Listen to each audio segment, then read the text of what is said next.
संघटनेचे हे 2000 सालापासून काम करणारे आपल्या सर्वांचे शेतकऱ्यांच्या पदवीधर असणारे आणि शेतकऱ्यांचे सर्व आणि ज्यांनी आपल्या शेतामध्ये सर्व आले, केळी, शेवगा, पपई सर्व पिकं घेतली, सर्वांचा अनुभव अशा अजितदादा बोलतील.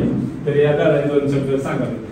सर्वांचं मनापासून प्रथमतः स्वागत की तुम्हाला एक कॉल केला आणि तुम्ही तुमच्या वेळात तुम्ही बिझीच असताय, कारण आता कारखाना बंद होते तो तुम्ही सुट्टीच देत नाही, त्यामुळे त्यात वेळात वेळ करणार त्याबद्दल तुमचं प्रथमतः धन्यवाद. आता आमचे मित्र बोलले त्यांचे खरं मनापासून तळमळे ते बोलत होते की या संघटना का राहत नाही, मोठ्या का होत नाही. आता याचे कारण बरीचसे अनेक असतात, अनेक पातळीवरचे असतात. काय कुणाला कुठं काय थोडस ऑफर दिली, काय केलं की मग तो थोडस बाहेर पडतो, त्याला वाटतं की माझं साम्राज्य व्हावं, त्या पद्धतीने ते होत चाललंय. परंतु उद्देश सगळ्यांचा एकच आहे की शेतकऱ्याचं हित.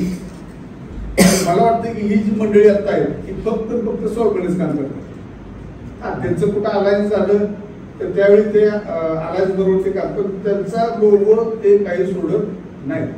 आणि मुळात मी पहिल्यांदा सांगितले की आपण आधी शेतकरी आपल्या खिशात कसे 4 रुपये येतील ही बघितली पाहिजे. आज पक्षी लेवलला काम करत असताना सार्वजनिक विकासाची कामं होती.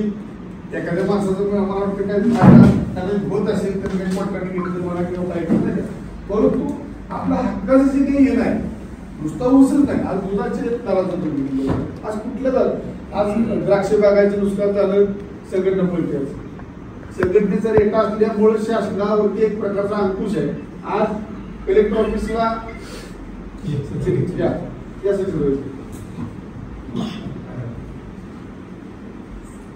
सचिन पवार चित्रे स्वाभिमानी शेतकरी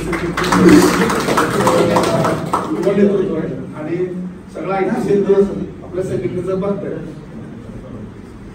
तर शासनावरती दबाव पाहिजे, अंकुश पाहिजे. या सर्व काही गोष्टी करत असताना आपल्याला कसं वाटतं की लढलं पाहिजे.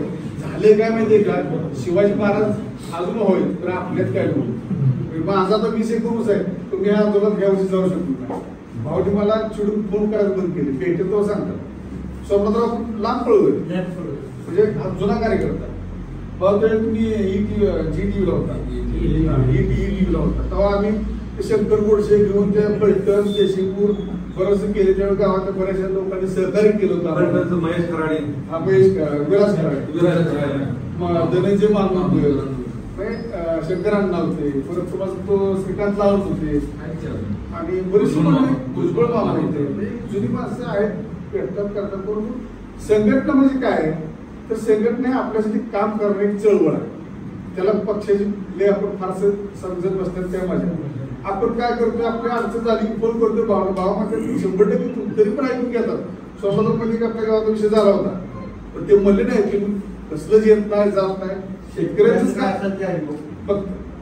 त्यासाठी आपण पण त्यांचे काय म्हणणं होतं की तुम्ही शाखा इथं आठवड्यात एक काढा, काहीतरी रोपटं लावा.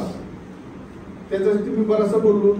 माझ्या मागे आता मी 20 वर्षापूर्वी काम करतो, पण आता थोडस मला वैयक्तिक नाही जमत शेताच्या उद्योगात. म्हणजे हाक मारली यायला पाहिजे ना, त्या गोष्टी होत नाही.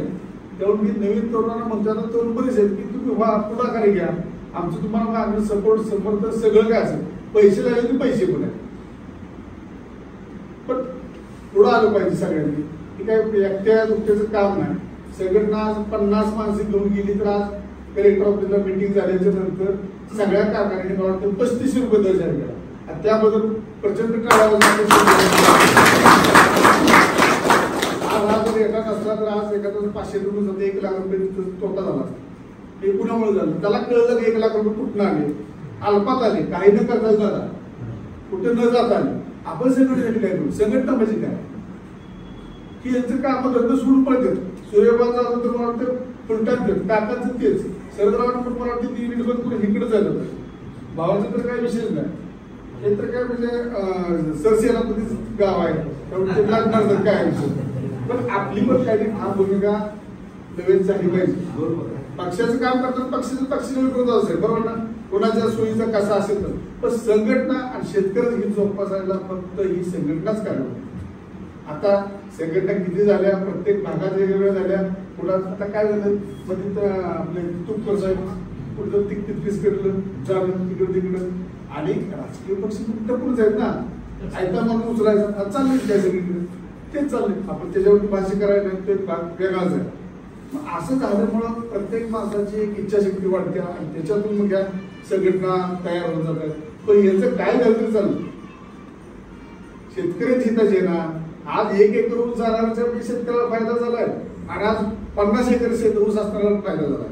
पण त्या पट्टीत आपण त्याचं मान सन्मान करत असताना आज मला वाटतं की खरंच 10-5 एकर असतं ऊस माणसं पण ज्याचा 20 एकर आहे 30 एकर आहे ती माणसं नाही त्यांना 20 आज मला वाटतं राहणच असते. आता एवढं कशी करून करायचं त्याच्यामध्ये जगलं पाहिजे सन्मान जगलं पाहिजे यांना जिल्हा ओळखते त्यांना राज्य ओळखते सगळं पैशाला पण ओळखते किती वेळ. तर माझे तळमळीत सांगणं आहे की शेतकरी संघटनेचं काम करत असताना ना आपण शेतीवर चालणार आहे तात्या आपण ऊस ही गवत आहे गवताला पैसे शासन देते आपल्याला त्याच्यावर पर्याय नाही. आपल्याला कापूस आपला आता फळ मार्केटला जर गेला तर तुम्हाला सेन्सर झाली आणि याचा डाटा शासनाकडे कुठेही नाही बघ की डाळिंबाच्या बागा किती आहेत द्राक्षी बागा किती आहेत. ऊसाचा त्रास झाली की आपण काय करतो सह्याद्रीवर नोंदवतो जळगाव नोंदवतो पडळतो तिन्ही टाकांच्या आकड्यावर एकच मागून 10 एकर तिकडे 10 एकर इकडे असा आकडा बघत जातोय. ऍक्च्युअली शासनाचा डाटा माझ्या माहितीनं सर मी काम केलं त्याचं कुठलाच नाही. त्यामुळे शेतकऱ्याला कळलं की काय लावा एकानं ते आपलं लावलं काय की तिकडेच पळायचं.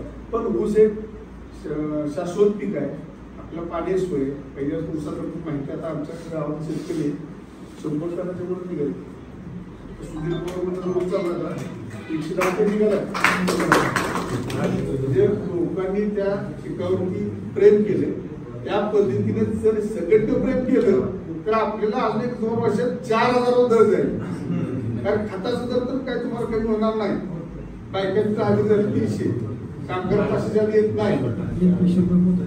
सर्वच काही गोष्टी मागल्यामुळं संघटनेचा आपल्याला फायदा घ्यायचा असेल तर आपण संघटनेला पाठबळ दिलं पाहिजे. सत्कार करून आपल्याला चालणार नाही त्याच्यात उडी घ्यायला लागेल नवीन तरुणांनी उडी घ्यावी असं मी त्यांना आवाहन करतो आणि 2 शब्द लांबी थांबवतो.